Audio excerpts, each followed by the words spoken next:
ఈరోజు ఒక అన్న అక్క చెల్లెలకు ఆడబిడ్డ సారి పెడతారు. ఎప్పుడు పెడతారు? అయితే రాకెట్ల పొన్నం కన్నా ఎవడు ఇంట్లో ఓడి బియ్యం పోసుకున్నప్పుడు అన్న ఆ రోజు కూడా అన్న ఏ చీర పెడుతున్నా చూస్తుంది కదా, ఆ చీర విలువెంతో అడగదు. అన్న ఏది పెట్టినా కూడా సారిలాగా భావిస్తుంది. అందుకే ఆ సాంప్రదాయాన్ని భారతదేశంలో ప్రప్రదంగా తెరలేపింది కేసీఆర్ గారు. ఆ రోజు కూడా కేసీఆర్ గారు మొట్టమొదటిసారిగా దసరా పండుగకు బతుకమ్మకు అందరూ ఆడబిడ్డలు కూడా బతుకమ్మ ఆడుకోవాలనుకుంటారు. కానీ కొత్త చీర కట్టుకోవాలని, కొత్త చీరతోటే ఆడుకోవాలని అనుకుంటారు. కానీ తెలంగాణలో ఆర్థిక ఇబ్బందితో కొన్ని పండుగలకు కొంతమంది చీరలు కొనుక్కునే పరిస్థితి లేదు.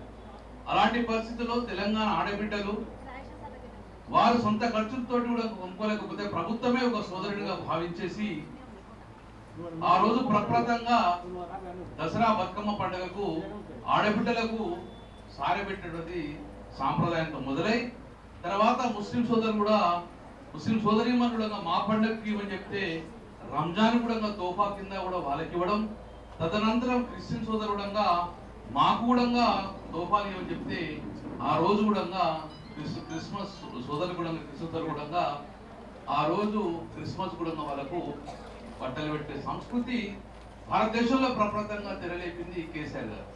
అంటే తెలంగాణలో అన్ని మతాల వారు, అన్ని కులాల వారు తన పండుగలు ఘనంగా ఆర్థికమైన ఇబ్బంది ఉన్నా కూడా ప్రభుత్వమే ఒక సదరుగా భావించి ఆ రోజు తెరలేపిన సాంప్రదాయాన్ని ఈరోజు రేవంత్ రెడ్డి గారు కంటిన్యూ చేస్తూ ఈ రోజు కూడా మా చిత్ర మీద మా ఆడబిడ్డలకు సారె పెడుతున్నామంటే తోబుట్టుకు సారె ఇచ్చినాకే భావిస్తున్నాం.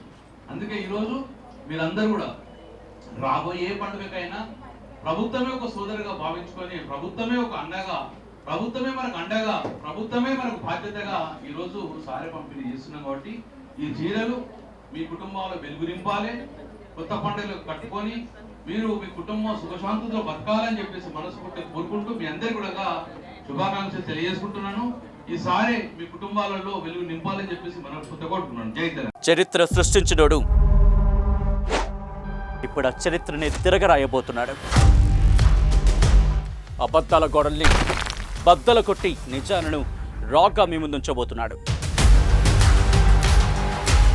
నిజమైన వార్తల కోసం వెంటనే డౌన్లోడ్ చేసుకోండి రా యాప్ని.